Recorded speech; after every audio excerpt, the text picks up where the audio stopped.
Hai, Assalamualaikum. Okey, insyaAllah pada malam ni kita akan bersiaran langsung di Facebook page Momen Buku. Okey, mesti terkejut kan? Kenapa saya yang keluar? Okey, okey, insyaAllah sebelum tu saya mohon kepada semua untuk kita sama-sama berkongsi live kita pada malam ini di Facebook page, Facebook group yang lain ataupun di WhatsApp, di grup WhatsApp dan sebagainya. Okey, insyaAllah saya akan serahkan live kita pada malam ni yang kita akan berbicara tentang fit kebombaan. Saya akan serahkan sebentar lagi kepada moderator dan panel. Tetapi insyaAllah sebelum tu saya mengambil peluang ini untuk saya beritahu sedikit tentang Momen Buku. Okey, jadi kepada yang sedang menonton, boleh sama-sama komen di ruangan komen dekat bawah. Jelas ke suara saya? Okey, jadi insyaAllah lah sedikit tentang Momen Buku. Seperti yang viewers semua sedia maklum, Momen Buku kini aktif untuk membudayakan budaya membaca dalam kalangan rakyat Malaysia. Dan insyaAllah pelbagai aktiviti dan projek yang telah kami laksanakan untuk menyemarakkan aktiviti membacalah dalam kalangan rakyat Malaysia. Jadi antara apa yang telah Momen Buku laksanakan adalah seperti mewujudkan pondok buku, di mana seperti yang sedia maklum, pondok buku ni adalah satu inisiatif di mana kami pihak Momen Buku mendatangkan buku buat anda. Jadi untuk maklumat semua, kini kita telah laksanakan pondok buku di 5 tempat, di Kubang Kerian Kelantan dan di Macang Kelantan. Jadi boleh ikuti dengan lebih lanjut tentang projek kita, projek Momen Buku di page Momen Buku. Dan untuk projek ini kami selangkah ke hadapan dengan mewujudkan hashtag MyBookCorner. Okey, jadi hashtag MyBookCorner ni kita telah laksanakan di pusat kuarantin iaitu di Putik. Kita membawakan buku kepada pesakit-pesakit COVID. Okey, jadi selain daripada projek pondok buku, kita juga melaksanakan segmen hashtag MyBookTime ini. Jadi kepada viewer, boleh sama-sama save date untuk setiap malam Rabu kita adakan segmen kupas buku bersama dengan moderator ataupun panel lah. Dan kepada sesiapa sahaja yang ingin bersama dengan Momen Buku untuk bersama di segmen hashtag MyBookTime ni, boleh hubungi pihak kami dan insyaAllah kita membuka peluang seluas-luasnya kepada sesiapa sahaja yang ingin kupas buku di live FB Momen Buku. Dan insyaAllah selain daripada itu, kita juga membuka peluang kepada siapa-siapa saja yang berminat untuk merakam video, di mana dia boleh rakam video tentang apa-apa buku dan boleh hantar kepada pihak kami untuk kita sunting dan kita masukkan di page Momen Buku. Okey, dan banyak lagi lah aktiviti dan program lain yang kami laksanakan. Jadi kepada para viewer, bolehlah ikuti perjalanan momen buku untuk kita sama-sama memeriahkan lagi untuk membudayakan budaya membaca. Jadi itu sajalah untuk pengenalan tentang momen buku kepada sesiapa yang belum tahu tentang momen buku. Jadi boleh ikuti page Facebook Momen Buku dan juga boleh masuk di grup komuniti Momen Buku untuk kita sama-sama berkongsi tentang buku dan sebagainya. Jadi itu saja. Lama pula saya ambil masa 5 minit ni untuk pengenalan. Jadi tanpa saya lengahkan masa lagi, kita sebenarnya nak dengar tentang buku malam ni kan. Jadi saya serahkan kepada moderator kita pada malam ni, iaitu Tuan Nik Kamal. Okey, dipersilakan. Bismillahirrahmanirrahim. Assalamualaikum warahmatullahi wabarakatuh. Terima kasih kepada saudari Huda, penganjur utama segmen My Book Time siri ke-6 kita pada malam ini daripada Kelab Momen Buku Malaysia. Assalamualaikum warahmatullahi wabarakatuh. Apa khabar semua para penonton yang dirahmati Allah dan lagi dikasihi Nabi sekalian? Pertamanya sama-sama kita mengucapkan syukur pada Allah Subhanahu Wa Taala kerana dipanjangkan usia untuk kita dapat bernafas hingga kepada malam ini. Selawat dan salam pada Nabi Muhammad sallallahu alaihi wasallam. Anggota bomba, saudara-saudari sekalian, ialah salah satu pasukan penyelamat yang ada di dalam negara kita. Selain daripada polis, selain daripada Jabatan JPAM, selain daripada Angkatan Tentera. Pasukan bomba ini juga ialah salah satu pasukan penyelamat yang teramat penting dalam negara kita.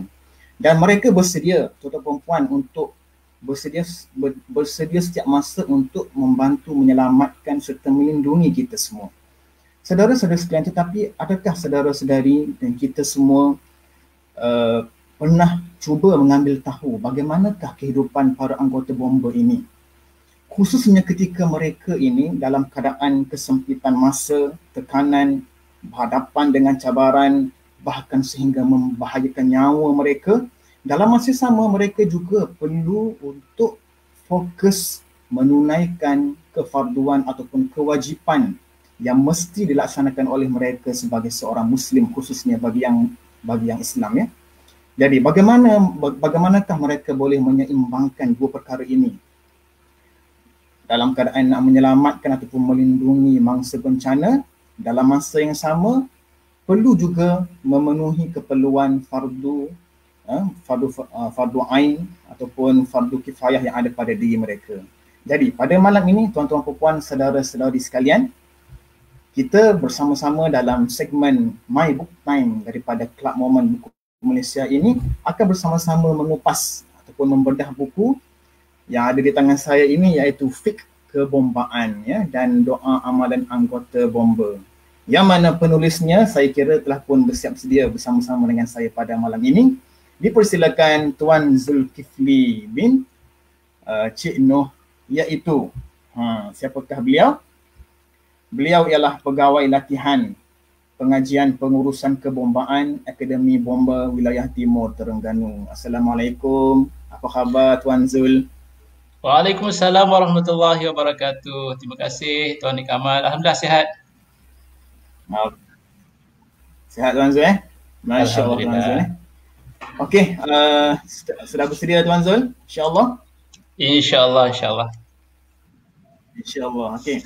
Tuan-tuan puan sekalian, malam ini kita bersiaran di 3 platform channel media medsos, media sosial. Yang pertama iaitu Kelab Momen Buku Malaysia. Tuan-tuan puan, mohon jasa baik tuan-tuan puan, saudara-saudari untuk klik like sekarang page Kelab Momen Buku Malaysia. Yang kedua, kita juga bersiaran di page Itcon Partners Training and Consultancy. Ya, boleh juga tuan-tuan puan berikan sokongan dengan klik like, dan juga Facebook personal Tuan Zulkifli sendirilah, ya, selaku penulis ataupun yang akan mengupas buku Fiqh Kebombaan pada malam ini, insya-Allah. Dan saya ingat sebelum kita mulakan ini, boleh tak saya nak minta komen serta maklum balas daripada saudara-saudari sekalian, para penonton. Jelas ke suara saya? Di mana anda berada, boleh tak up sikit location anda? Okey, ada komen-komen saya baca sikit daripada saudara Husairi Hussein, kekanda saya ni, juruh moderator. Terima kasih Abang Aijah kita. Okey, aku bagi clear daripada saudara Akib Al-Fadak.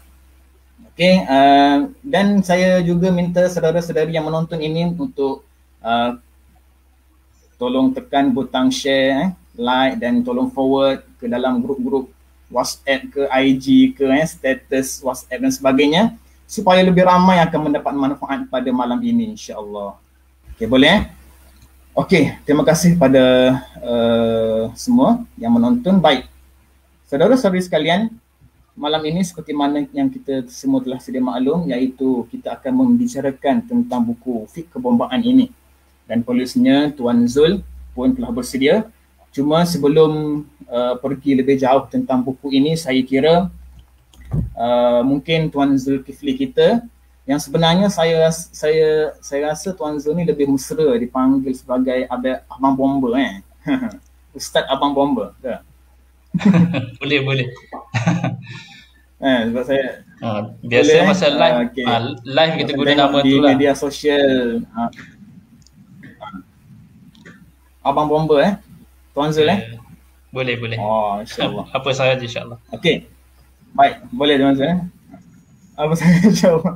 Okey, sekarang kita mulakan dahulu, saudara-saudari para penonton. Saya kira saudara-saudari kita sama-sama berkenalan dahulu dengan penulis kepada buku ini sebelum kita menceritakan lebih dalam tentang buku ini. Jadi untuk itu, saudara Abang Bomba Zul kita, boleh tak Abang Bomba Zul, Tuan Zul kita ni, untuk orang kata ta'aruf sikit lah, ceritakan sedikit latar belakang Tuan Zul dan mungkin perjalanan kerjaya Tuan Zul lah sehingga boleh sampai ke hari ini. Okey, jadi dipersilakan Tuan Zul. Baik, terima kasih. Assalamualaikum warahmatullahi wabarakatuh. Alhamdulillah, salatu wassalamu ala Rasulillah. Terima kasih Tuan Nik Kamal, ni kawan baik saya ni masa di SMKA Falahiyah. Alhamdulillah, syukur malam ni kita dapat jumpa walaupun tidak bersemuka. Musim-musim PKP ni kita jumpa macam ni lah. Alhamdulillah, syukur kepada Allah. Malam ni pun saya tengok ramai juga kita punya Ustaz Husairi Hussein pun ada, Dr. Husairi. Terima kasih sudi menonton sama-sama. Apa khabar semua? Dah makan ke? Boleh kacang Kelantan boleh lah. Tapi kita campur-campur lah Saya duduk Terengganu lama ni, jadi adalah campur-campur sikit. Dah makan ke belum? Jadi memanglah sehari dua ni agak viral, ada YB yang kurus dan sebagainya, tapi janganlah menyebabkan kita takut nak makan tuan-tuan. Makanlah. Sementara ada nikmat dia makan Baik tuan-tuan dan puan, saya perkenalkan diri sikit lah sebelum kita mulakan anda pergi lebih jauh, insya-Allah. Nama saya penguasa kanan Bomba 2 Zulkifli bin Cik Noh. Lahir di Pengkalan Kubur, orang Pengkalan Kubur Tumpat. Membesar di Pengkalan Kubur, dan pernah sekolah SMUA Meheliah, sekolah Arab dekat situ, dan alhamdulillah banyak juga membantu ilmu-ilmu yang ada dekat situ. Basic asasnya saya mula dapat di situlah di SMUA Meheliah Geting, dan seterusnya sambung di SMKA Falahiyah. Sebenarnya sinilah banyak perkara, banyak kalau saya tulis buku Fiqh Kebombaan ni, banyak istilah-istilah ataupun konsep-konsep, contohnya Fiqh Aulawiyat, Fiqhul Waqi', semua belajar dekat SMKA Falahiyah. So mungkin ada saya punya nakib semua ada dekat sini. Jadi mudah-mudahan curahan sekiranya ada pahala biar sampai pada mereka lah. Jadi selepas di SMKA Falahiyah, saya ke Metrik Melaka, Londang, dan kemudian ambil ijazah di Universiti Malaysia Terengganu dalam bidang sains marin, sains samudera.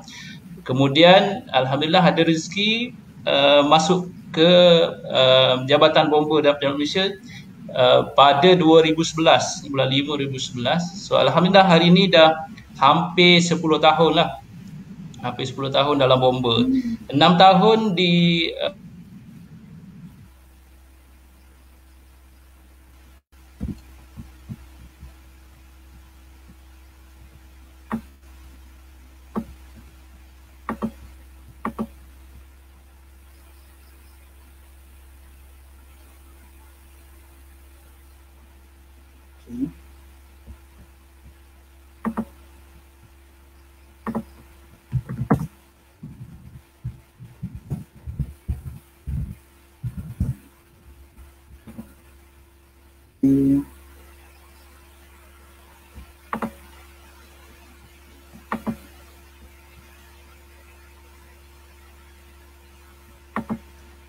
Okay, mungkin ada sedikit technical problem.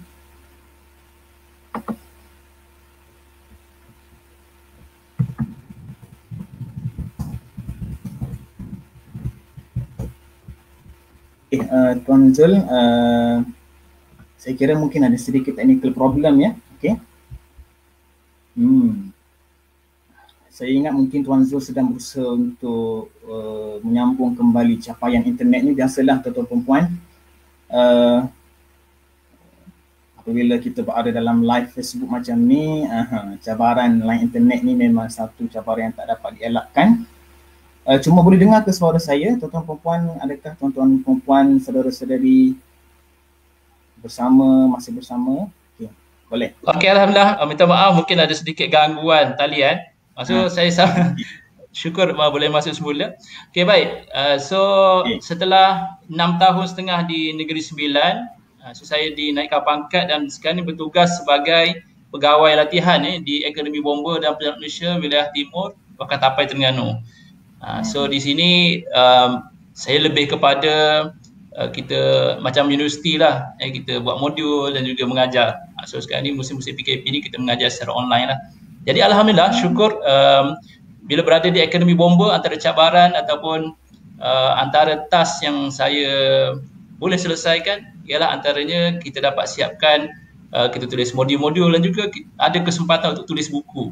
So sepanjang saya berada di Akademi Bomba Wilayah Timur, bermula pada 2017, so 2018 akhir tahun saya dapat hasilkan sebuah buku.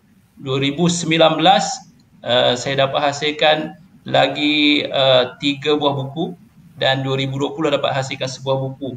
Alhamdulillah. Itu antara dalam selit-selit lah kita dalam kesibukan kita bertugas. So kita ambil sedikit masa untuk kita menulis buku. So itulah sedikit pengenalan sudut kerjaya saya lah. So sekarang ni pangkat yang disandang adalah penguasa kanan bomba 2. Okey. Okey, penguasa kanan bomba 2, Tuan Zul Okey, terima kasih Tuan Zul di atas pengenalan yang telah dikongsikan kepada kita tadi.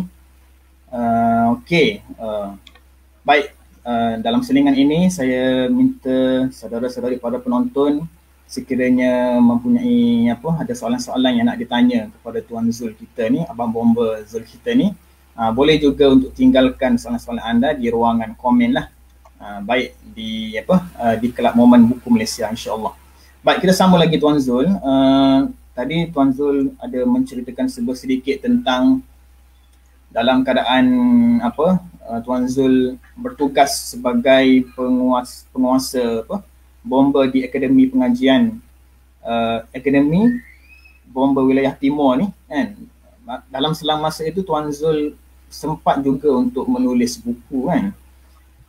Jadi bagaimana boleh kita nak tahu daripada Tuan Zul bagaimana boleh tercetusnya idea ataupun minat sebagai penulis buku ini?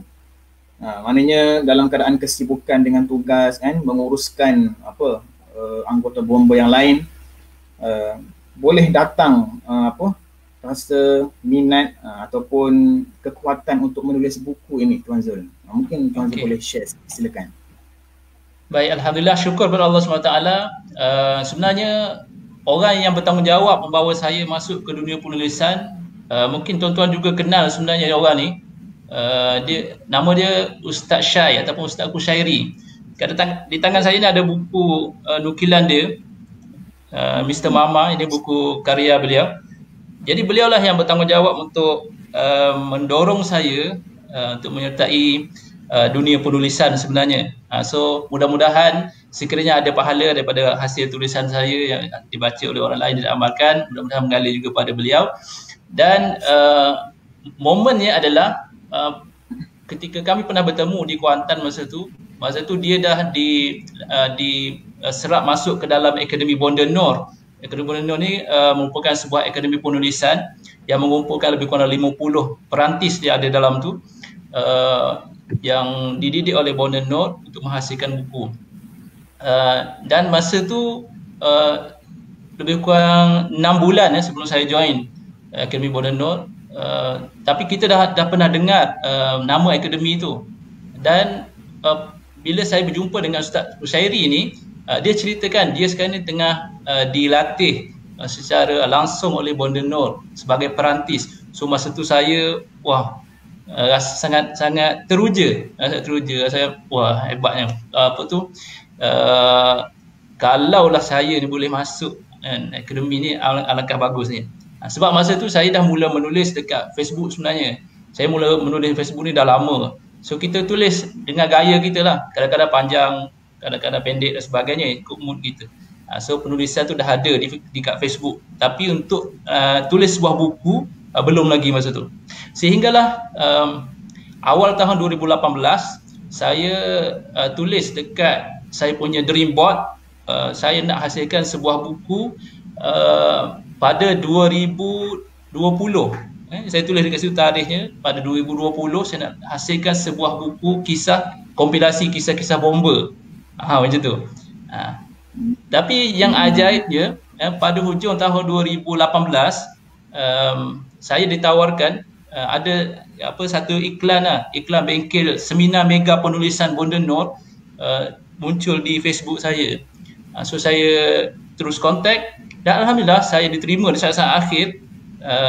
Asalnya dah penuh tapi alhamdulillah rezeki saya diterima.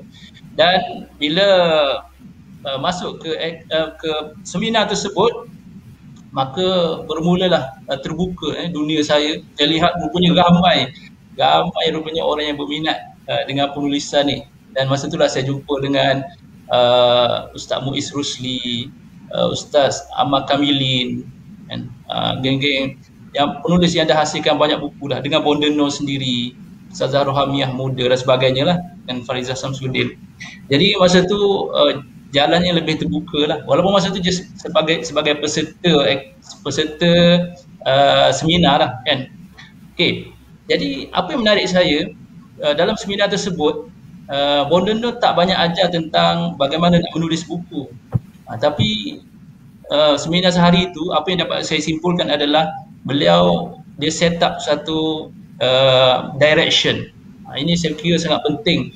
Semua orang boleh jadi penulis, kan? Semua orang layak untuk jadi penulis sebab semua orang ada cerita untuk dikongsikan. Itu poinnya di situ. Cuma yang membezakan adalah bagaimana direction kita. Kenapa kita menulis? Why? Kenapa kita menulis? Direction kita nak bawa ke mana? So Bonda Nur sangat jelas tentang benda ni, dan dia sampaikan kepada kami sebagai peserta, tulis sebagai bekalan untuk ditinggalkan. So dipasakkan di situ dulu. Apa yang kita tulis hari ni, kita nak tuai selepas kita mati. Bermula dari situlah, bila saya balik daripada seminar tersebut, saya sebenarnya dilantik, dia ada kumpulan-kumpulan, dan saya punya mentor adalah Ustaz Rushairi. Alhamdulillah, saya masih lagi bersama dengan Ustaz Syed. Dia sebagai mentor saya, dan saya bagi tahu pada Ustaz Rushairi saya nak tulis sebuah buku.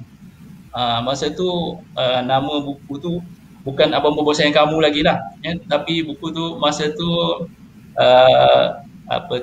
I Love You Abang Bombo, macam tu lah. Abang Bombo I Love You. Lebih kurang macam tu kan.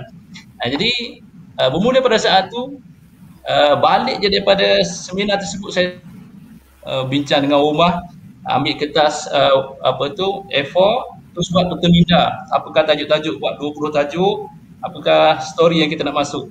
Hingga alhamdulillah setelah 16 hari balik daripada seminar, saya dah siapkan manuskrip saya dan kita submit minta mentor bacakan, semak, dan mentor angkat kepada Bondono untuk disemak. Alhamdulillah, setelah itu kita sempat untuk lancarkan di Pesta Buku Antarabangsa pada awal 2019.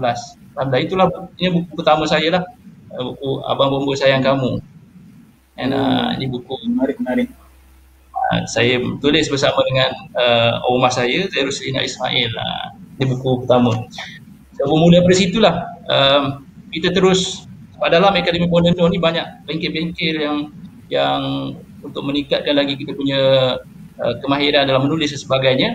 Jadi terhasillah setelah itu ini buku yang kedua, Jala Pulangku, ni buku antologi yang kita hasilkan yang pergi seminar Mega Bondono, seminar penulisan tu. Jadi setiap penulis dia akan satu tajuk dan masukkan dan kita dapat hasilkan buku yang kedua. Setelah itu buku yang ketiga, buku Relax lah. Ini masa bengkel untuk menjadi penyunting. So Bondono buat bengkel untuk ajar kita untuk bagaimana nak semak ataupun nak jadi penyunting buku. So setiap peserta sediakan satu cerita dan dimasukkan dan dibukukan dalam buku Relax lah. Dan alhamdulillah setelah itu saya dilantik menjadi mentor daripada menjadi perantis. 6 bulan selepas join Akademi Bondono, saya dilantik sebagai mentor. Dinaikkan macam pangkat lah So saya pun ditugaskan untuk handle sebuah projek penulisan yang kita namakan sebagai Bahagia Tanpa Syarat buku ni. So dalam ni ada 40 orang penulis. So saya dilantik sebagai penyelaras. Kita handle Bondono ajar macam mana kita nak handle daripada idea ditulis dan kita edit sehinggalah dicetak menjadi buku dan dipasarkan. Itu step-step dia. Antara kelebihan lah dapat join Akademi Bondono. Dan akhir sekali pada tahun 2020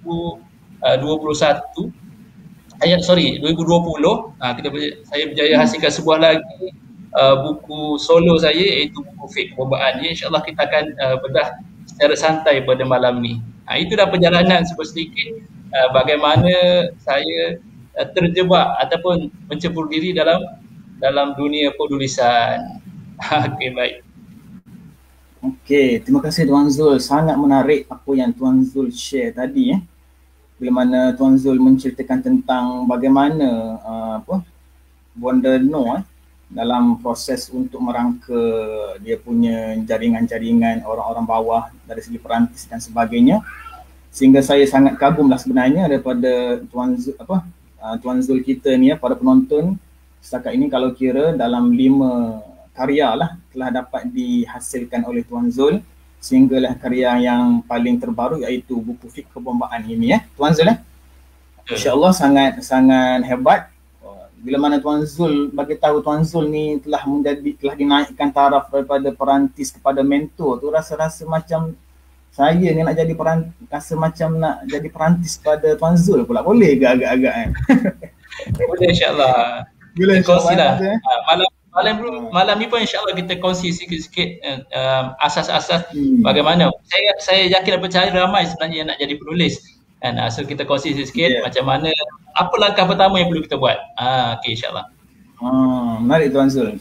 Saya kira perkongsian Tuan Zul tadi tu dia memberikan satu pencerahan yang sangat bermanfaat, khususnya kepada Kelab Momen Buku Malaysia untuk mengorak langkah dengan lebih jauh dengan cetusan-cetusan idea baru mungkin suatu masa nanti Kelab Momen Buku Malaysia boleh terbitkan bukunya sendiri instead of jemput panel-panel mungkin cumanya mungkin perlu kepada kerjasama sinergi dengan figure-figure yang telah terlibat dalam penerbitan buku yang telah terbukti di dalam masyarakat kita, seperti mana Akademi Penulisan Akademi Bondono ni, insya-Allah. Okey Tuan Zul, untuk soalan seterusnya Tuan Zul Okey, ada saudara Ibrahim Adham ada beritahu, saya juga ada rasa untuk menulis. Terima kasih saudara Ibrahim Adham mungkin alhamdulillah. Okey, good. Okey, Tuan Zul, tadi Tuan Zul menceritakan tentang latar belakang sikit tercetus idea minat ni. Dan saya pun tertarik Tuan Zul sebut yang Bondono, kalau tak silap saya, Tuan Zul sebut tadi, tulislah untuk bekalan pada masa akan datang nanti kan. Saya rasa ayat itu sangat inspire kita pada malam ini. Dan mungkin Tuan Zul ada sumber inspirasi sebagai seorang penulis buku ni kan. Adakah Tuan Zul, jelah tadi Tuan Zul sebut yang memulakan Tuan Zul untuk terlibat berkecimpung dalam bidang penulisan ni adalah saudara Kushairi tadi kan. Jadi dari segi Tuan Zul, ada tak Tuan Zul ada mempunyai sumber inspirasi tersendiri, kekuatan secara dalaman ke ataupun siapa-siapa ke yang Tuan Zul nak contohi dalam bidang penulisan ini? Sebelum kita masuk kepada lepas ini, kupasan fiqh kebombahan ini. Silakan Tuan Zul. Baik, terima kasih Tuan Kamal. Sebenarnya masa saya masih teringat lagi masa saya hadiri seminar penulisan, penulisan Mega Bonda Nur kali pertama tu, yang saya sebut tadi, Bonda Nur bagi direction tu. Dalam satu slide dia, Bonda Nur tunjukkan buku Al-Maqsurat, buku Al-Maqsurat yang disusun oleh Imam Hasan Al-Banna, dan juga buku Iqra yang ditulis oleh Ustaz As'ad Humam. Jadi dua buku, apa yang Bonda Nur sebut, dia kata, tuan-tuan nampak tak buku ni? Cuba bayangkan tuan-tuan, penulisnya telah pun meninggal dunia. Tetapi buku ini masih lagi digunakan di seluruh dunia. Buku Iqra ni hampir di Nusantara ni kita kebanyakan guna buku Iqra untuk belajar Al-Quran dan sebagainya. Dan buku susunan Al-Maqsurat ni hampir seluruh dunia memanfaatkan dia. Jadi ia bukan lagi sebagai aliran pahala, bahkan pahala yang masuk ke kubur ataupun yang diperolehi oleh almarhum Imam Hasan Al-Banna Syahid dan juga Ustaz As'ad Humam ni.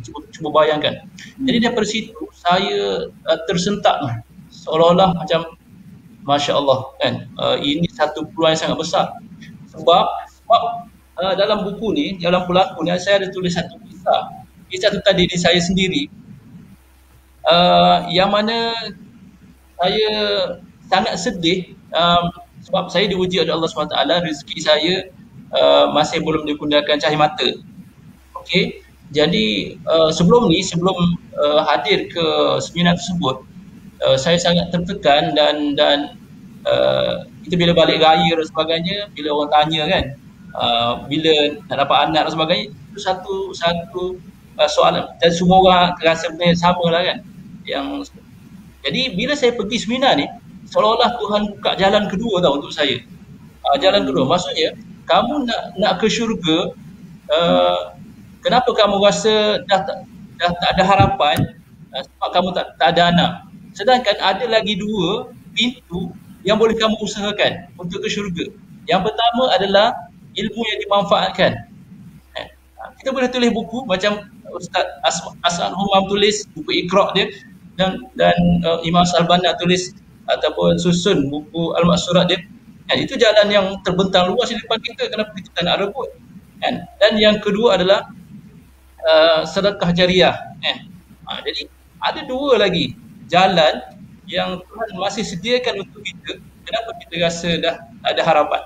Jadi bermula dari situlah saya betul-betul dapat inspirasi daripada perkara tersebut, dan saya menjadi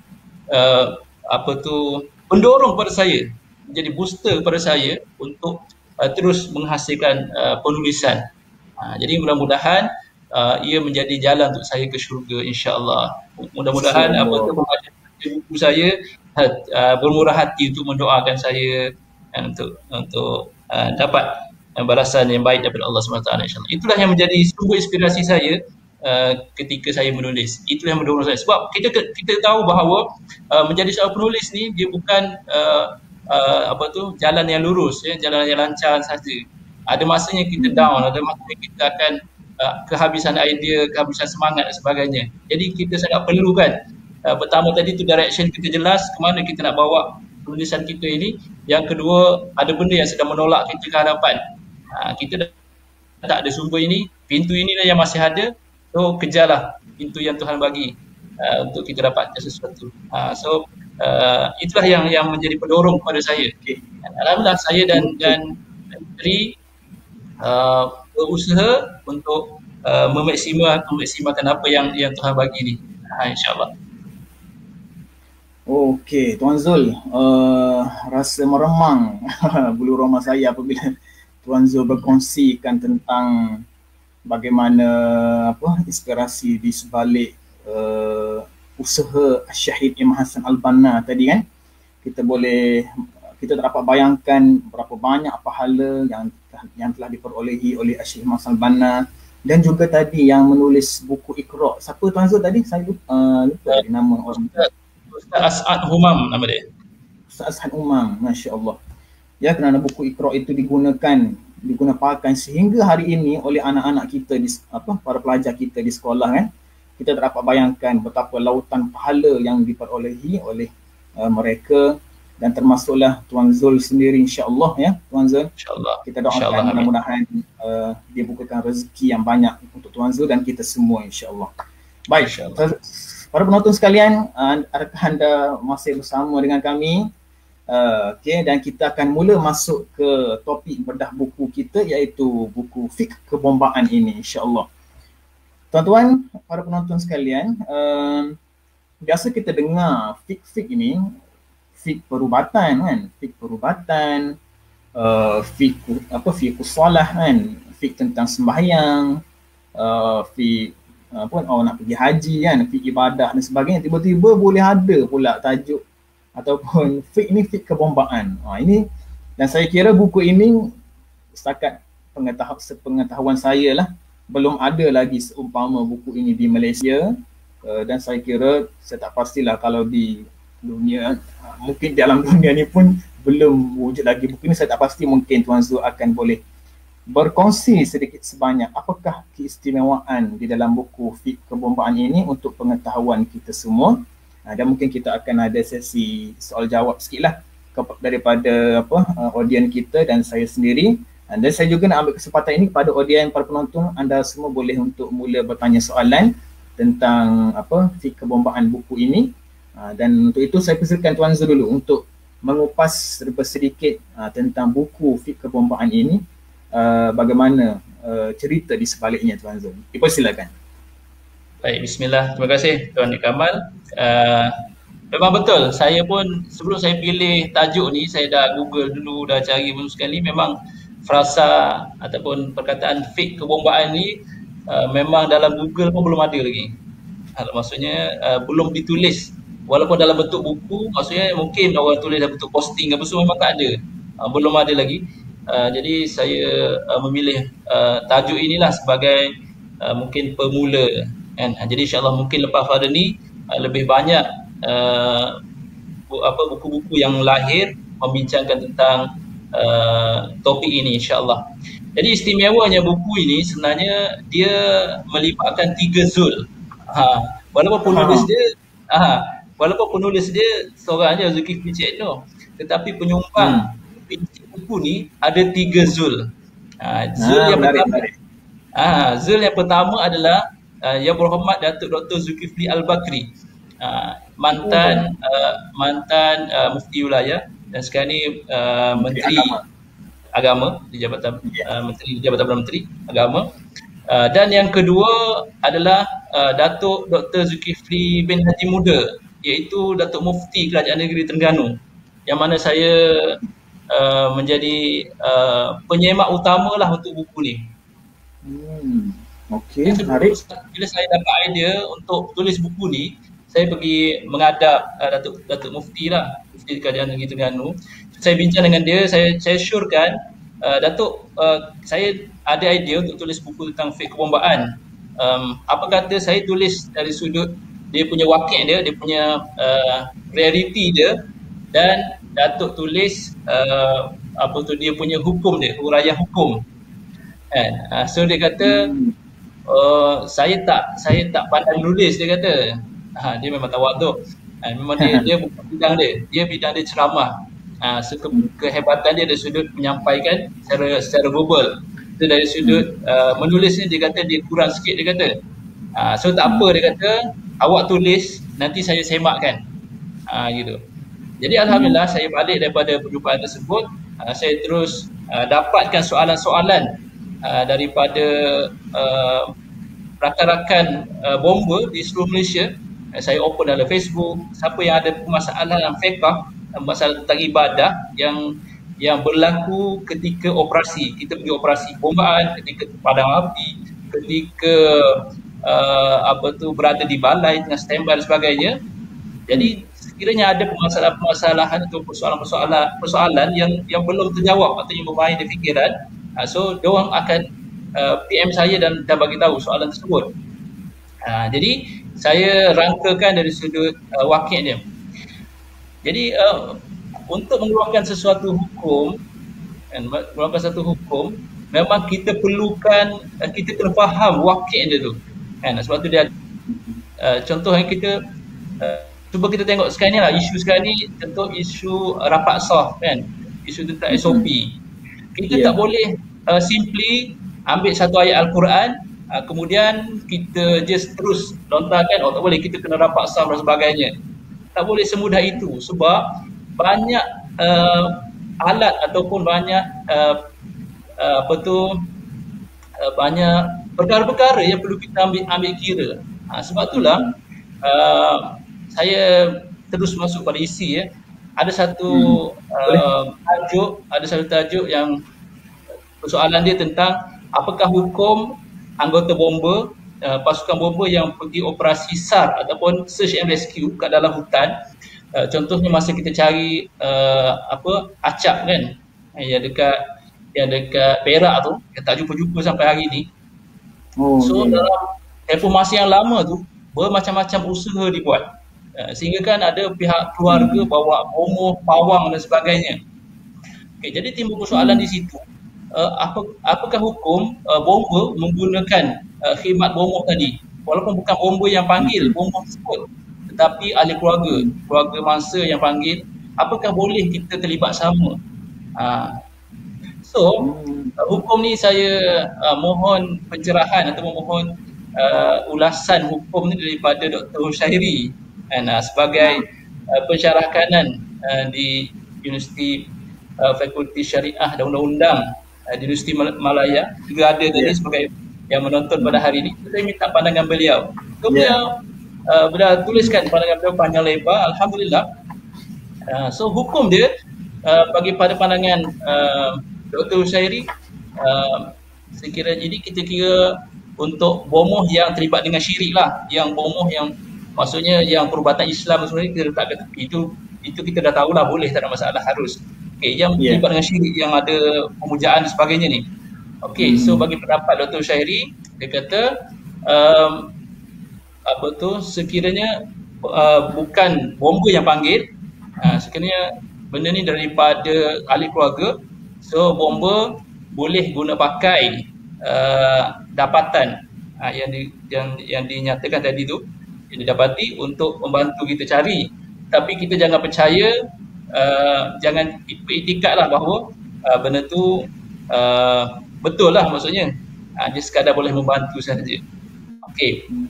Dan bila saya tulis perkara tersebut dalam buku ni, dan saya minta Datuk Mufti semak, bila dia semak, dia kata tak boleh, memang langsung tak boleh guna pakai pandangan daripada bomoh tu. Walaupun ini bukan bomba yang panggil, walaupun pihak keluarga yang panggil, pendapat tu kita tak boleh terlibat langsung. Tak kata tiba. Ini kehebatan seorang mufti sebenarnya. Mufti ni dia tengok lebih luas lagi. So dah satu benda yang saya belajar, dia kata kita kena tutup pintu kerosakan. Kita sebut sebagai saddu zara'i. Meskipun benda tu harus, tetapi kita kena lihat anggota bomba kita ni bukan semuanya ada latar belakang agama yang kuat. Jadi ada kemungkinan bila mereka dimenangkan untuk ambil dapatan daripada bomoh dan sebagainya ni, jadi ada kemungkinan sekiranya benda tu betul-betul jumpa, berkesan, dia akan terlintas di hati mereka, hebat juga bomoh tadi kan, betul juga cara begitu. So dia boleh menyebabkan betul, dia boleh menyebabkan gangguan dari sudut pegangan di akidah dia.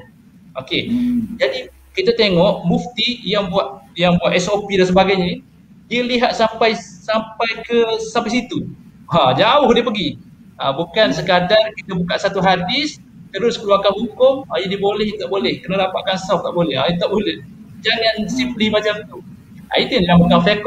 Dia kena ada usul dia, usul fiqh dia. Kan? So kena ambil kira. Kena ambil kira dari sudut wakil dia, keadaan semasa macam mana. Dan dalam ni juga kita ambil kira dari sudut aulawiyat, fiqhul aulawiyat. Kan? Contoh, Tuan Zul boleh cerita sikit aulawiyat tu apa Tuan Zul? Okey, baik.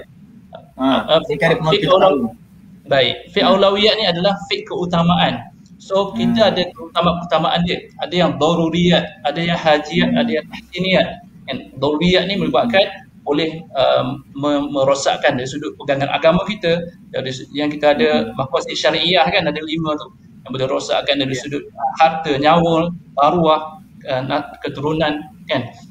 Jadi dalam sebagai bomba contohnya, kita terlibat dengan benda ni. Kita terlibat dengan panggilan untuk menyelamatkan nyawa, menyelamatkan harta benda. So, ada ketikanya, contoh ketika kita tengah sembahyang di balai, sembahyang berjemaah katakan, tiba-tiba baru rakaat kedua ada loceng panggilan. Orang tengah dalam kecemasan. So, apa yang perlu kita buat? So, dekat situ syarak membenarkan kita untuk memutuskan solat tersebut dengan cara kita bagi salam dan terus bergerak. Yang mana dia tidak berlaku dalam suasana yang biasa kan. Jadi bila ada contohnya untuk menyelamatkan nyawa atau menyelamatkan harta benda yang sedang terancam, kita boleh untuk putuskan solat. Yang mana kalau dalam keadaan biasa putuskan solat ni haram, tak boleh. Saya saja tiba-tiba nak berhentilah solat, tak boleh. Tapi dalam keadaan tertentu darurat, maka dibenarkan. Sebab itulah ada satu antara benda yang menyebabkan saya tergerak hati untuk menulis buku ni adalah ada aduan kepada saya. Ada aduan, dia kata ada anggota ni masa dia pergi operasi, kita tengah buat operasi ni, so bila dengar azan kan, masuk waktu solat, so dia boleh berhenti sekejap. Maksudnya dia minta dengan dia punya penyelia dia, saya nak berhenti sekejap, nak pergi semayang. Macam gitu. Tengah operasi ni, tengah kalut ni, api tengah besar sama sekali. Okey. Jadi memang ada segelintir yang jaga waktu solat lah, maksud gitu. Yang syadid. Dan ada juga yang cuai, yang lengah-lengah kan, sehingga kan kadang-kadang tak solat langsung pun ada. Realiti dia macam itulah kan. Jadi saya tulis buku ni untuk memberi panduan kepada mereka bahawa dalam ni walaupun kita dalam operasi dan sebagainya ada panduannya. Sehingga kan menurut pendapat daripada Jabatan Mufti Negeri Perlis, dan saya juga berhubung dengan Ustaz Khidr Abdul Ghani untuk minta pandangan beliau, sebab dia bagi Jabatan Fatwa Negeri Perlis. Jadi saya rujuk Jabatan Fatwa sehingga kan boleh jamak solat kan, dalam keadaan tertentu boleh jamak solat.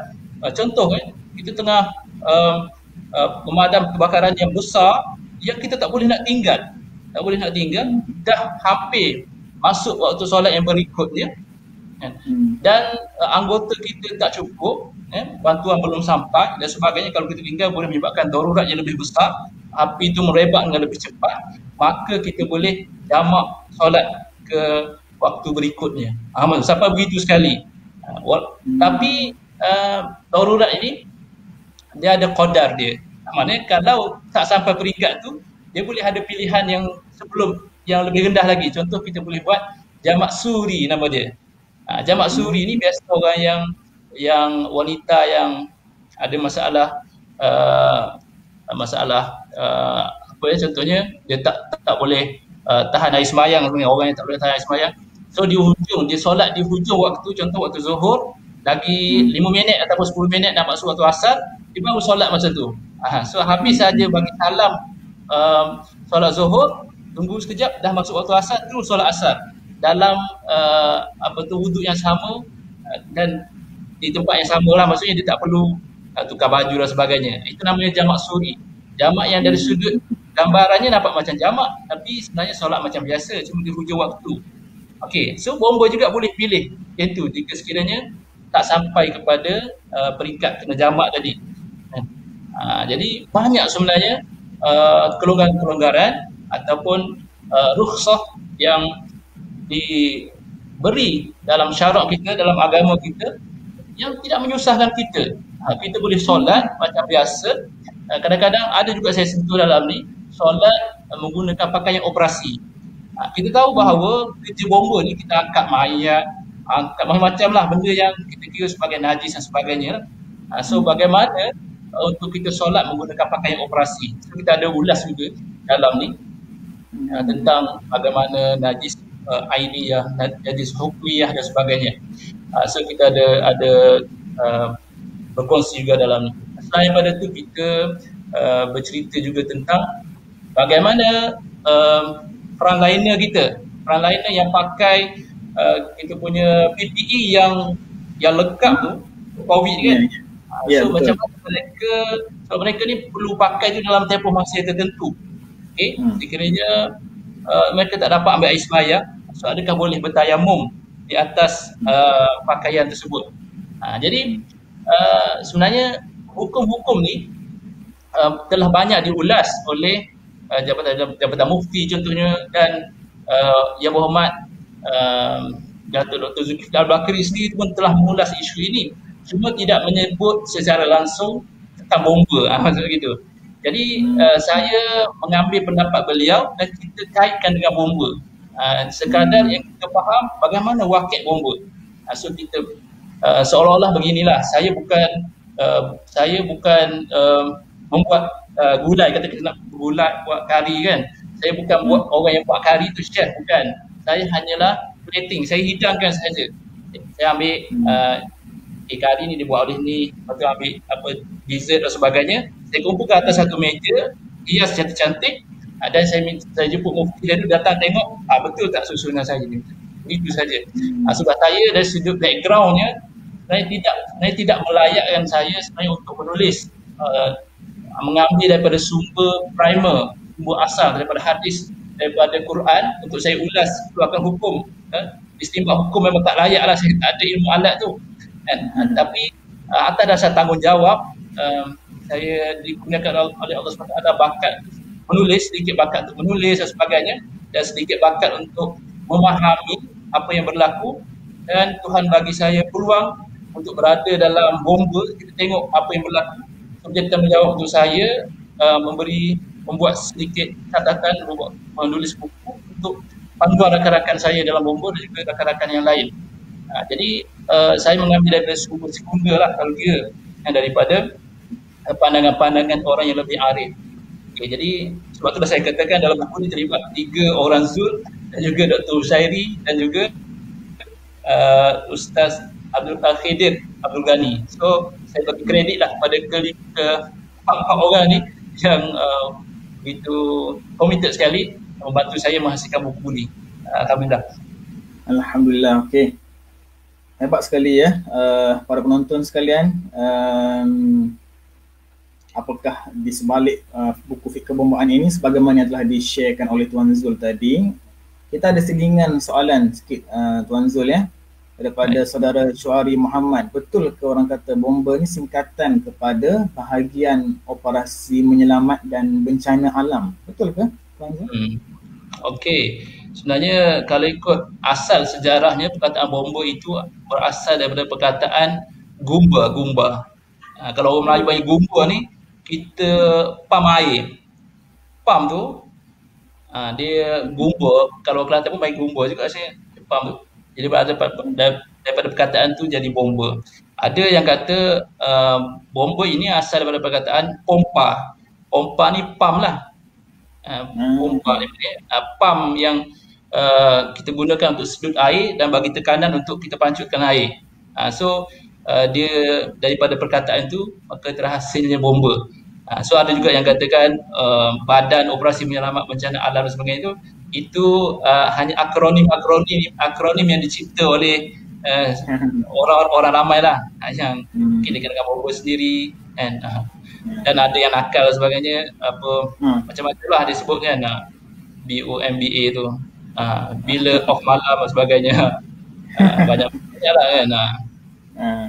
Okey. Okey. Terima kasih Tuan Zul atas jawapan itu. Kita berbalik kepada buku ini. Tuan Zul, saya kira dia sebenarnya saya ingat mungkin dia punya sebab dalam ni saya pun ada buku di tangan saya ni, dia ada isu-isu yang diulas dalam buku ni, ada 14 isu semuanya.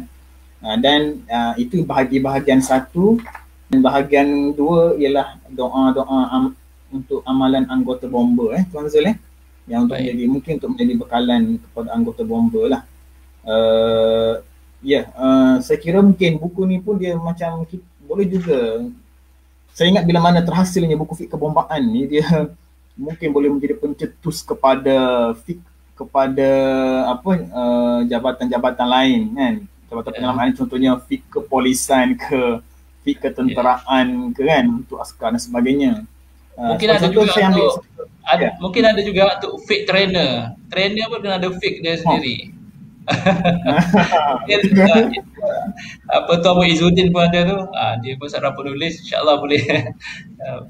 Sebenarnya kita tak terlepas sebenarnya semua bidang kehidupan tak terlepas daripada lingkungan syarak.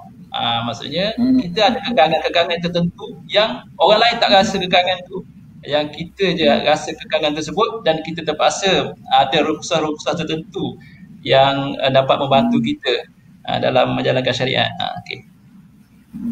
Okey. Betul Tuan Zul, supaya kita berada dalam keadaan sentiasa, orang kata bahasa sekarangnya syariah compliance lah Tuan Zul kan, dalam patuh syariah. So kalau orang yang terlibat dalam bidang latihan dan motivasi trainernya, sudah tentulah mesti ada dia punya fik-fik yang perlu dia patuhi, yang perlu dia tengok, cermati dan sebagainya lah. Okey. Dan Tuan Zul, saya pun berminat apabila tengok di sini, agak menarik bila mana saya tengok dalam buku ni ada isu yang ke-7, iaitu hukum dan kaedah menentukan arah kiblat dan masuk waktu solat di hutan dan di lautan. Saya kira bila mana kita tengok isu yang ke-7 ni, hukum penentuan arah kiblat, nak masuk waktu solat dan sebagainya ni, dia sebenarnya bukan untuk anggota bomba sahaja kan, dia juga boleh jadi kepada polis marine kita kan, TLBM sebagai contoh, kepada askar kita yang mengawal sempadan dan sebagainya. Macam mana Tuan Zul kan, betul kan? Mungkin betul. Okey, betul. Maknanya apa tu, memang dia melibatkan semua lah. Sekarang orang buat trekking, hiking ke gunung dan sebagainya, so memang dia akan terlibat dengan benda-benda ni. Okey, dan termasuk juga di sini ada isu yang keempat kan, hukum berwuduk tanpa menanggalkan pakaian selam ataupun wetsuit. Bila mana saya baca isu yang keempat ini, saya jadi teringat kepada frontliner kita yang memakai juga pakaian PPE Tuan Zul kan, yang mungkin mereka memakai pakaian tersebut dalam jangka masa yang lama. So bagaimana dari segi hukumnya kan, dari segi berwuduk dan sebagainya. Sangat menarik, dan saya kira tuan-tuan puan menonton ini boleh mendapatkan buku ni. Okey, semua saya nak tanya, buku ni Tuan Zul boleh dapatkan di mana Tuan Zul? Okey.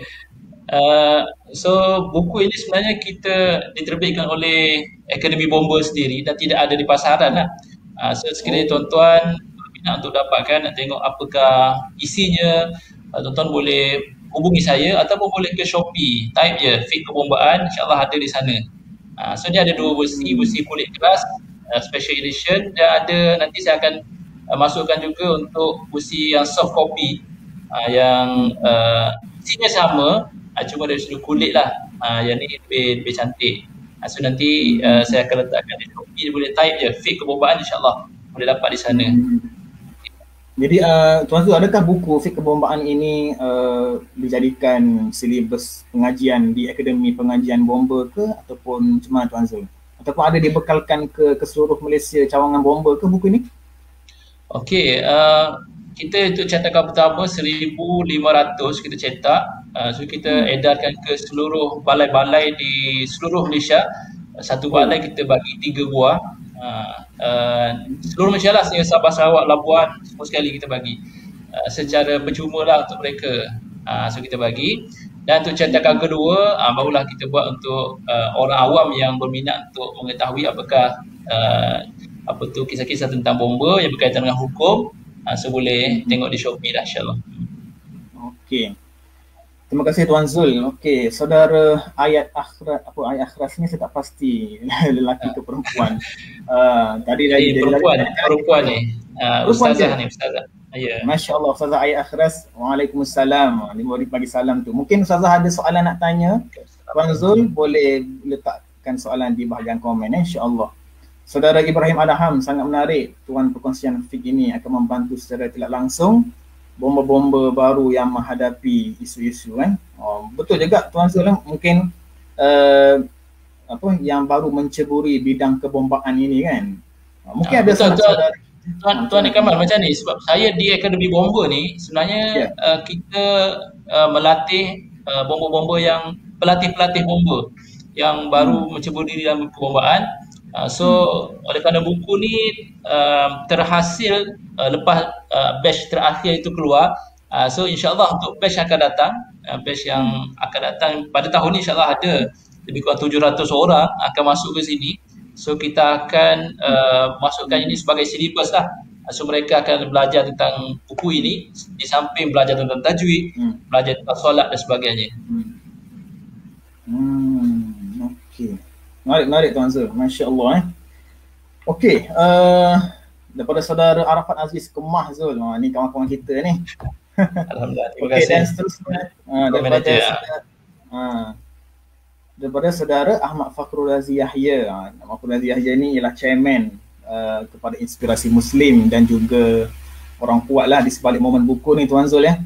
Soalan luar tajuk sikit daripada beliau, apa pengalaman paling menyentuh hati Tuan Zul sepanjang perkhidmatan dalam bomba ni? Share sikit Tuan Zul. Sebelum tu saya tablik dululah pada usaha beliau yang sangat hebat, yang menggerakkan momen buku ni. Suatu benda yang di luar pada tak ramai orang buat lah, tak ramai buat. Kita tengok di luar negara ada buat, cuma Malaysia ni tak ramai lagi yang mencetuskan idea-idea yang brilian seperti yang beliau buat ni. Dia bersama gandengan dengan Dr. Ilyani. Saya ucap tahniah. Okey, untuk pengalaman menyentuh hati ni, saya pernah masa saya bertugas di Negeri Sembilan, ada satu kebakaran menyebabkan warga emas yang di Felda Pasu 2. Dia mati berduaan, disusun, dia mati tu tersusun di atas cushion. Rumah dia terbakar, pintu terkunci. So bila kita buat siasatan, rupanya dia mati sebelum terbakar lah. Maksudnya sebab dalam bomba ni kita ada satu pasukan dinamakan pasukan penyiasatan kebakaran ataupun pasukan forensik kita lah, yang mana kita dengan kebakaran yang mereka ada, kita boleh tahu mangsa ini mati sebelum terbakar atau mati disebabkan kebakaran. So bila kita tengok mangsa ni, dia di bawah cushion tersebut ada darah, ada darah sebagainya, mungkin dia dibunuh lebih dahulu. Ini warga emas tua, suami isteri, anak-anak tak ada di rumah. So apa yang kita boleh belajar dari situ adalah dekat dia ada rumah dia hampir hangus semua sekali lah. Semua dekat pintu tu ada lagi biga pintu, dan kunci pintu masih lagi tersangkut dekat depan dekat pintu tu. Maksudnya dia ada paku dekat situ. Maksudnya itu. Jadi apa yang kita boleh belajar adalah dalam keadaan panik, bila rumah terbakar dan sebagainya, of course semua elektrik black out, masa tu asap penuh dengan bahan kebakaran. Walaupun kita letak kunci betul-betul dekat depan pintu, belum tentu kita boleh jumpa kunci tersebut. So sangat penting untuk kita, sangat penting untuk kita selalu bagi tahu kepada anak kita, sekiranya berlaku apa kecemasan dan sebagainya, dekat mana kunci itu ada. So tempat yang paling mudah untuk kita akses lah.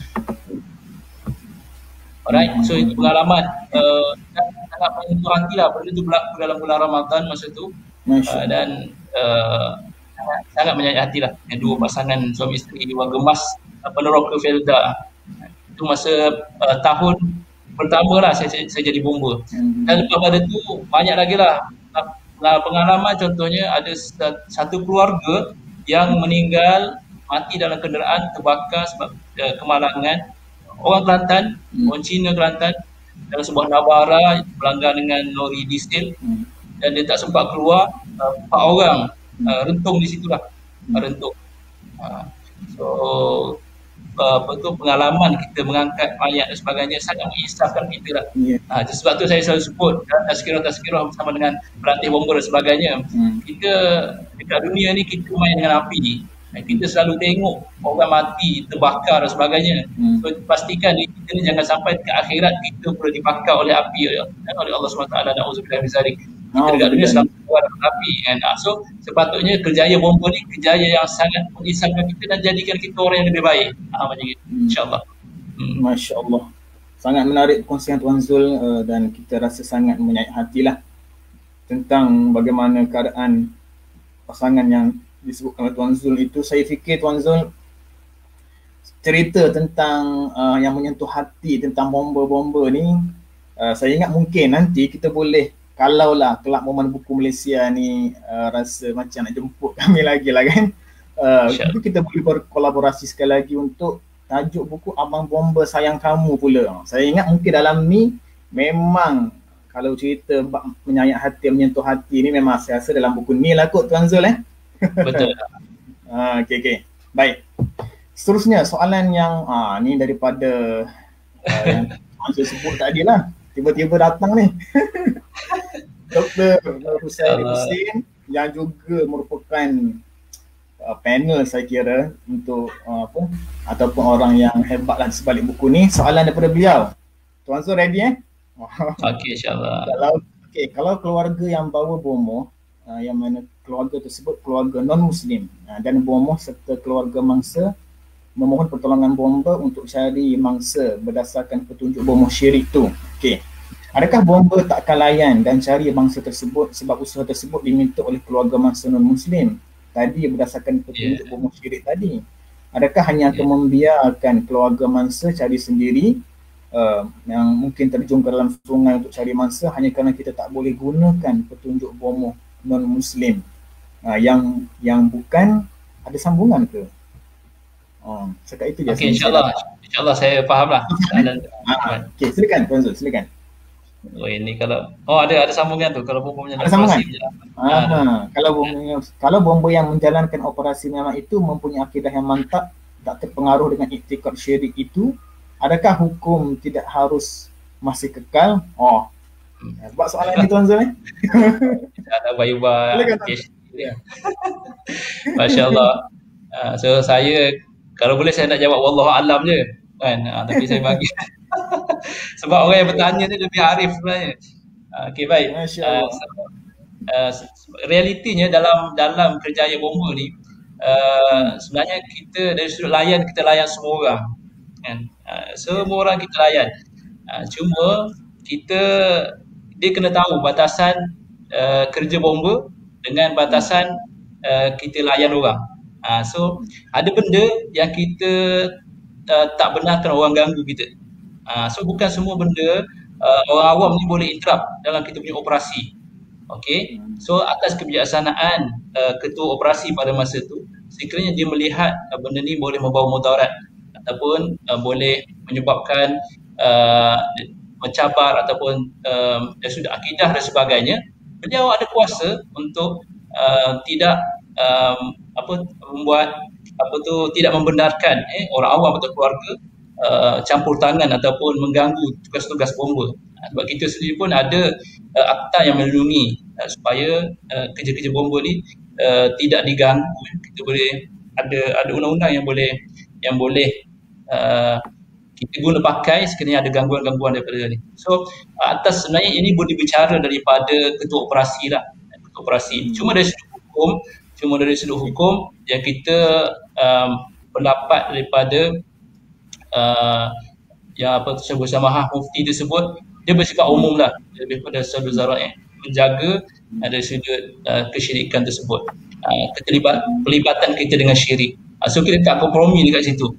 So sekiranya ada usaha-usaha daripada pihak keluarga sendiri. So macam operasi mencari acap dan sebagainya, sebenarnya bukan kita gerakkan satu operasi saja. So pihak keluarga, pihak NGO dan sebagainya, dia menggerakkan operasi secara sendiri-sendiri pun ada yang tak terlibat dengan bomba langsung. So ada yang bomoh yang datang test power, yang menawarkan, dia tak melalui bomba pun. So bomba dia ada SOP dia, ada cara dia buat kerja, dan orang lain, kita tak halang orang lain untuk bantu kita. Dia buat kerja dia lah. So untuk bomoh ni mungkin kita tak terlibat dan dia boleh gunakan kaedah masing-masing dengan cara yang sendiri. So tak ada masalah, kita tak pernah halang orang untuk operasi sebesar ni. Untuk operasi mencari orang hilang di hutan ni, kita tak mampu untuk buat satu pasukan sahaja untuk cari. Untuk cover satu hutan yang sangat besar, kita kadang-kadang kita ada plan kita yang begini dan ada orang lain yang mempunyai plan yang tersendiri. So kita biarkan mereka buat dengan cara yang masing-masing lah. So tanggungjawab keselamatan dan sebagainya mereka faham dan mereka akan tanggung. Masing-masing akan jagalah risiko masing-masing. So bomba dia ada cara dia sendiri dan kita ada SOP kita. So tak ada orang boleh ganggu kita, tak ada orang boleh interrupt kita. So bergantung kepada kebijaksanaan ketua operasi pada ketika itu. Kita buku ini sebagai panduan umum kepada beliau untuk menyatakan batas. Ini boleh, ini tak boleh. So bagaimana untuk apply, bagaimana untuk berdiplomasi dengan ahli keluarga sebagainya, itu memang dah jadi kebakaran anggota bomba kita di lapangan, insyaAllah. Harap jawablah belajar Dr. Sairi. Terima kasih. Okay, terima kasih. Soalan yang saya jawapan daripada Tuan Zul tu mungkin boleh PM tepi kot dengan Abang ajar kita tu. Okay, tapi sangat menarik soalan daripada Dr. Sairi Hussein itu kerana mungkin ada yang tertanya-tanya kan. Okay, daripada Nur Ilani Muhammad Nawawi, doktor kita lah, Dr. Nur Ilani, Kak Yani kita pengasas pada Kelab Bomba Buku Malaysia ni. Terbaik Ustaz Bomba, apa pesanan kepada anak-anak muda yang bakal atau berminat untuk menjadi bomba? Apakah ciri paling penting yang diperlukan untuk mereka supaya teguh hati mendepani cabaran sebagai hero negara ini? Silakan Tuan Zul. Okey. Alhamdulillah, memang realitinya setiap tahun berpuluh ribu permohonan untuk masuk bomba sebenarnya ke SPA 8, dan daripada berpuluh ribu itu setelah melalui tabisan ujian komputernya, ujian lisannya dan sebagainya, maka daripada itu lahirlah ada ke dalam 2,000 ke 3,000 orang yang dipilih, dan daripada itu masih lagi ada calon simpanan juga yang dipanggil mungkin dalam 700 orang untuk satu sekali latihan asas atau rekrut. Jadi yang bertuah lah, memang dia panggil cream of the cream lah. Cream. Ini kita pilih yang betul-betul berminat. Okey. Dan sebenarnya yang betul-betul berminat ni pun ketika masuk jadi pelatih bomba, kita akan tapis lagi. So dalam 10% tu dia akan tarik diri juga. Sebab mungkin dia masuk tu sebab nak cuba-cuba je. Tapi bila betul-betul masuk pelatihan bomba, baru dia tahu, rupanya tak boleh pergi lah. Tak boleh. Mungkin dia ada pilihan lain yang lebih menarik, so dia akan tarik diri. Masih ada peluang untuk tarik diri. So biasa 10% akan tarik diri masa latihan. Okey, so apakah ciri paling penting yang diperlukan untuk mereka supaya terhati menemui cabaran? Dia yang paling penting adalah dia memang minat dia lah. Minat nak jadi bomba. So kalau minat ni, bagilah apa pun, insyaAllah dia boleh terus. Dia boleh terus. So kalau yang kurang berminat dan sebagainya, cuba-cuba ada sekejap, dia tarik diri lah. Biasanya macam tu. So tapi Mansur, tapi kalau tanya budak-budak sekolah kan, memang kalau tanya apa cita-cita dia orang, kebanyakannya saya rasa jawab semua nak jadi bomba kan. Ramai jawab nak jadi bomba sebab tahu, saya rasa mungkin dia orang tertarik bila mana tengok bomba main dengan air kan, padamkan api dan sebagainya. Sebenarnya gelombang masyarakat menyokong bomba bermula pada 2018 ketika kita sebut dalam bomba kita panggil Amul Huzun, tahun kesedihan bomba. pada 2018 kita berlakunya kematian arwah adib, kematian arwah adib, arwah Abu Zarin, pakar ula kita, dan juga 6 orang wira PPDA yang lemas di Lombok, di Puchong, dan ramai lagi BB Apollos yang terkena renjatan elektrik semasa operasi dan sebagainya.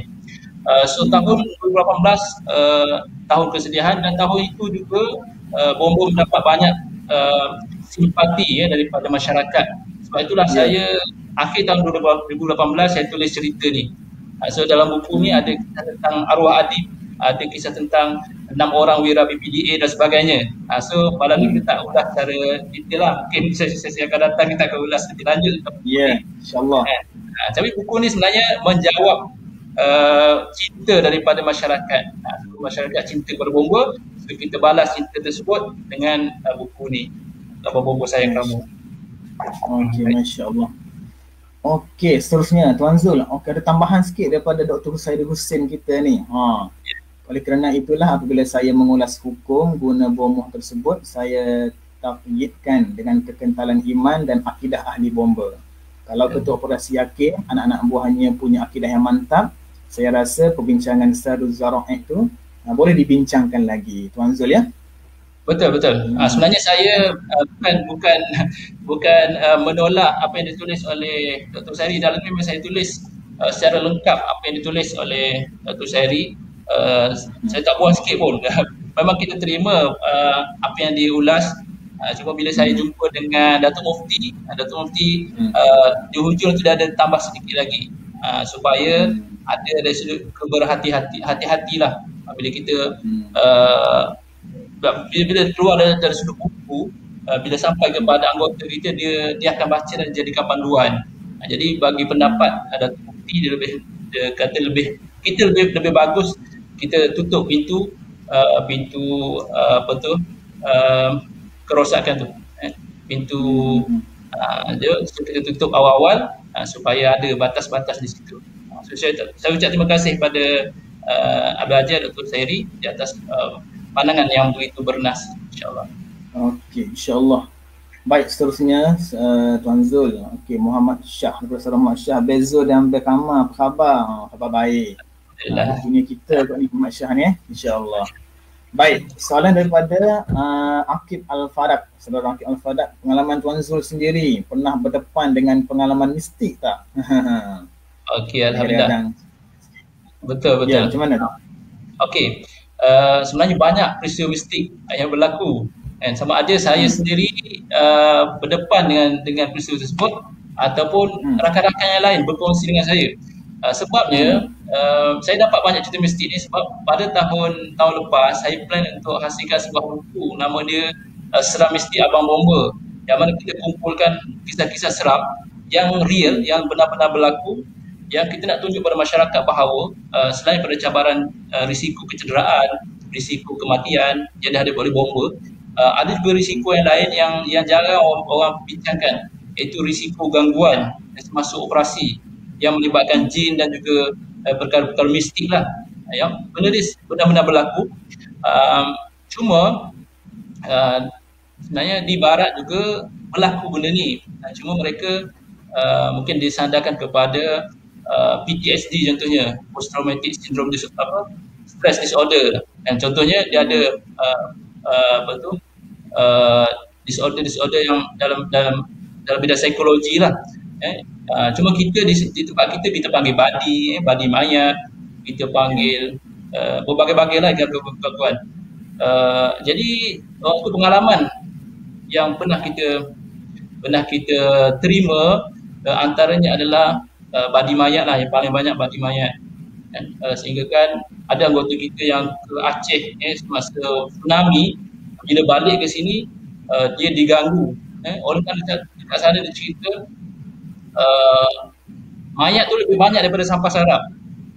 So 2 minggu mereka di sana, siang hari penat dengan angkut mayat, malam itu diganggu. Ada dikatan dia ada gangguan, ada tarik selimut dan sebagainya. So bila dia balik ke sini, dia punya hijab dia terbuka, dia boleh nampak jin. So dia tentukan dah hampir gila lah, orang dah hampir gila. Sebab berjalan, dia berjalan, dia terpaksa kuis dengan kaki dia tanpa terpijak. Bila dia minum kat atas meja, dengan anak-anak semua sekali, ada seekor kat tepi ni, ada seekor melompat kat sini. Kat ruang tamu, melompat, dia nampak. So menyebabkan dia sangat stres, dia kata. Dan dia kata kalau lah diberi pilihan, nak boleh nampak ke tak nak nampak, so pilihlah tak nak nampak, dia kata. Sebab sangat annoying lah, sangat mengganggu hidup dia. Alhamdulillah setelah lebih kurang dalam 2 bulan dia pergi berubat dan sebagainya, hijab tersebut tertutup semula, dia tak nampak. Bahaya sebab masa memandu ada dia tercorok dekat atas dashboard kan, dia terpaksa halau itu kan, sangat berbahaya. So itu antara hikmah dah Tuhan tutupkan hijab kita, tak nampak jin dan sebagainya, sebab dia lagi banyak daripada kita. So insyaAllah doakan saya berjaya siapkan buku tersebut. Saya dah tulis hampir 70%. So ada sedikit lagi sebab saya nak tambahkan sedikit dengan di hujung tu kita nak letakkan petua-petua ataupun amalan-amalan untuk melindungi anggota bomba kita ni daripada gangguan tersebut. Amalan-amalan yang seperti dibuat macam itulah. InsyaAllah. Dan saya pun tengok dalam buku Fik Kebombaan Tuan Zul ni pun ada amalan-amalan doa yang disarankan kepada anggota bomba kan. Dalam ni pun ada doa pemelihara diri. Yang mana saya kira mungkin dengan mengamalkan doa-doa ini boleh menjaga para anggota bomba kita daripada mendapat ancaman bahayalah daripada gangguan jin, syaitan dan sebagainya. Okey Tuan Zul, kita pun sebenarnya dah di momen-momen terakhir dah kita punya sesi live kita ni. Alhamdulillah saya kira satu perbincangan yang sangat menarik dengan Tuan Zul pada malam ni. Sebagai akhirnya Tuan Zul, apakah harapan Tuan Zul terhadap penghasilan buku Fik Bomba ini kepada masyarakat, dan mungkin juga Tuan Zul boleh berikan macam harapan sikitlah kepada NGO Kelab Momen Buku Malaysia ni. Mungkin respon sikitlah terhadap aktiviti Kelab Momen Buku Malaysia ni pada pandangan Tuan Zul. Okey, sebagai akhirnya silakan Tuan Zul. Baik, terima kasih Tuan Nikaman. Sebelum saya buat kesimpulan daripada perbincangan kita, saya nak ijazahkan satu doa lah. Doa pemelihara diri. Ini sebenarnya doa Sayyidina Abu Darda. Ada kisahnya. Satu hari Sayyidina Abu Darda ni dia keluar daripada kampung dia lah, jauh daripada rumah dia, dan ada kawan-kawan dia datang berlari pada dia, bagi tahu Abu Darda, rumah awak terbakar, dia kata. Semua rumah sekeliling rumah awak, masuk rumah awak terbakar. Lalu dia dengan yakin dia kata rumah saya tak terbakar, sedangkan dia tak tengok lagi rumah dia. Dan kawan dia kata terbakar sebab semua dah terbakar, dah hangus. Dia kata kalau tak percaya jom kita balik, kita tengok. So bila dia tengok betul-betul rumah dia tak terbakar, rumah dia keliling dia terbakar. Lalu orang tanya dia apa yang menyebabkan dia sangat yakin rumah dia tak terbakar. Dia kata sebab pagi tadi dia amalkan satu doa. Doa ni dia kata Nabi pernah ajar dia. Kalau kita baca pada sebelah pagi, sepanjang hari tu harta benda kita tidak musnah, tidak terbakar dan sebagainya. Kalau kita baca sebelah petang sehingga pagi. So dia kata pagi tadi dia baca doa tu, sebab tu dia yakin rumah dia tak terbakar. Sebab betul-betul rumah dia tak terbakar. So saya ijazahkan doa ni, mudah-mudahan kita boleh sama-sama amalkanlah. Bismillahirrahmanirrahim. Allahumma anta rabbi alaika tawakkaltu wa anta rabbul arsyil azim. Masya Allahu kana wa ma lam yasha' lam yakun.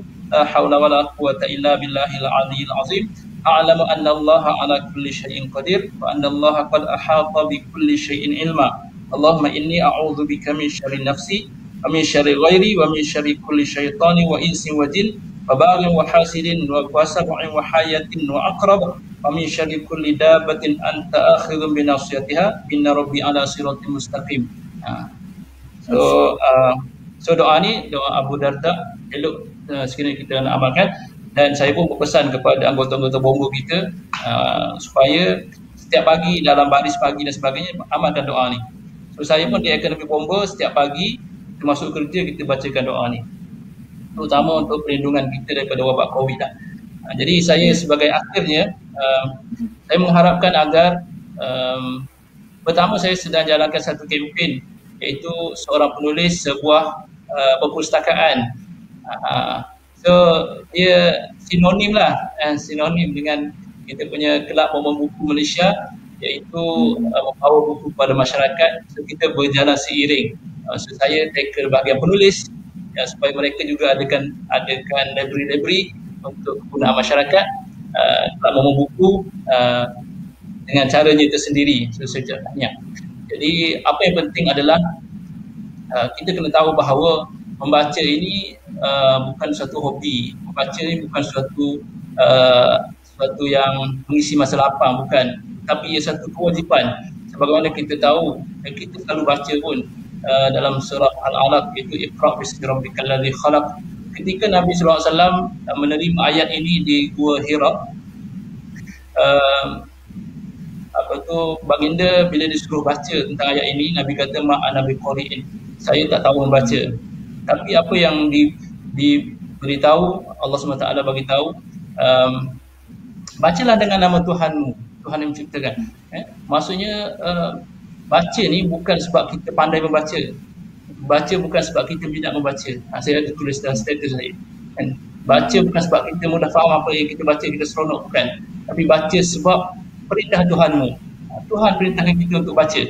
So bacalah. Walaupun berulang kali baca benda yang sama, insya-Allah Tuhan akan buka pintu-pintu hikmah kebijaksanaan yang ada dalam tulisan tersebut kepada kita, insya-Allah.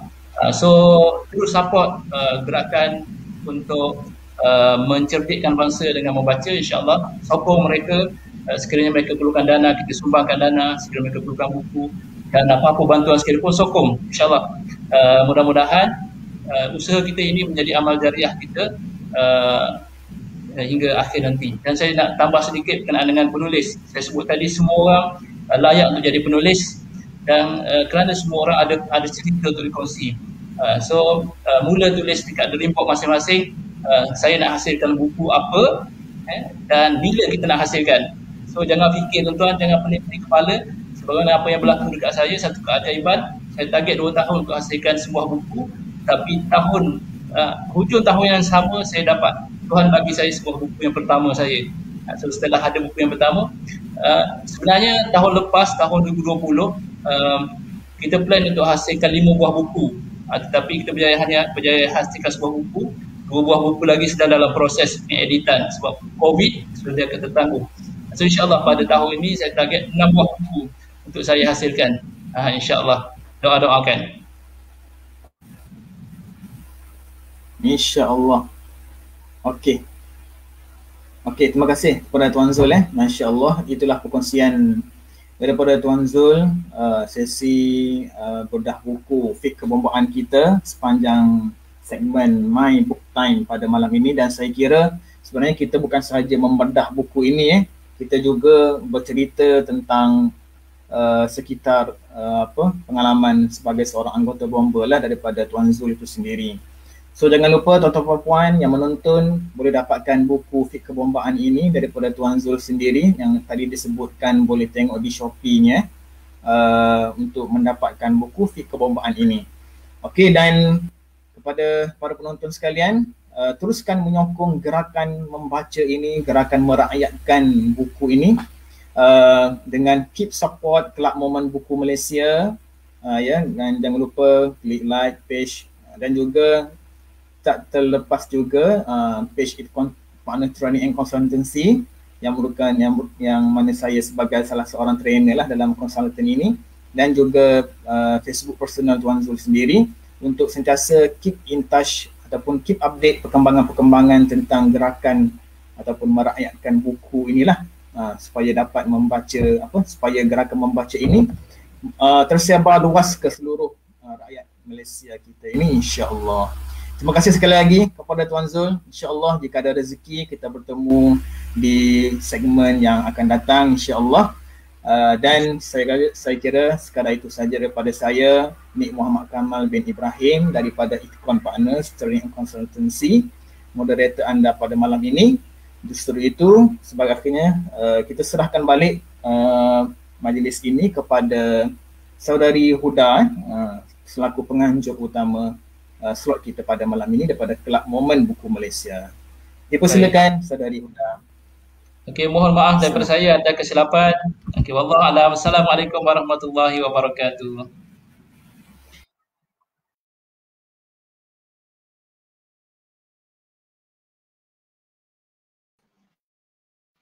Udah mute. Okey. Okey, selesai sudah hashtag MyBookTime kita pada minggu ini dan insya-Allah lah saya datang ni untuk iklan sekali lagi. Kita ada program projek Pondok Buku oleh Momen Buku dan kepada sesiapa sahaja yang ingin mewakafkan buku untuk kita letakkan di Pondok Buku boleh hantar kepada pihak kami, boleh tengok posting kami yang diletakkan di page Momen Buku dan InsyaAllah itu sahaja daripada Momen Buku dan kita pakat-pakat save date untuk setiap hari Rabu kita akan bersama untuk program hashtag MyBookTime. Okey, itu saja untuk kali ini dan kita ada sedikit video untuk tontonan semua. Assalamualaikum.